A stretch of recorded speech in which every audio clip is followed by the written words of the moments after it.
Măi, flăcăi! Hoi, hoi! Că noi nu suntem de ieri, de pe timpuri de boieri. Pentru 1,50 lei de bani, noi munceam câte 2 ani și munceam tare din greu până câștigam 1 leu. Ia mai roată, mai flăcăi! Hoi, hoi! De urata mai ura! Nu suntem de aici, colea! Noi suntem de la Galați, unde plouă cu cârnați.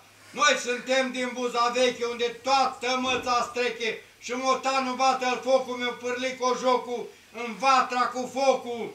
Și-o rămas o mânică ca să o bem duminică. Ia mai luată, mai flăcăi, și sunați din zurga lui. Hoi, hoi!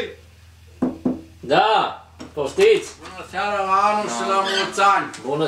Bună seara, poftiți înăuntru! Oh, uite vecinul!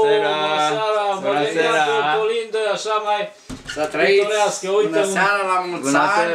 Domnul japonezul, samuraiul!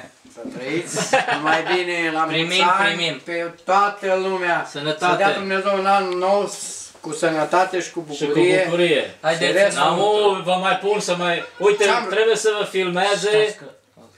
Hai, începeți! Stai jos să spun un par de vin, domnul Iordan. Am trecut numai așa că ăsta, eu Stai jos, domnul Iordan. Cu ăsta. Stai jos.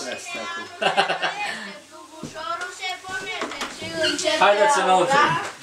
Pe la casa colinda, iar mai grea o mărturie mare, semne bune anulare, semne bune din versul, de sub braț sau de sub rug. Ia mai munați mai flăcăi și sunați din zurgălăi. Bravo, bravo. Au și zurgăle, vezi? Bravo, copii. Uite aici. Mulțumim. Cu plăcere, cu plăcere. Să veniți și cu sorcova, măi copilași. Apăsați. Cu ce să te servezi, domnul Iordan?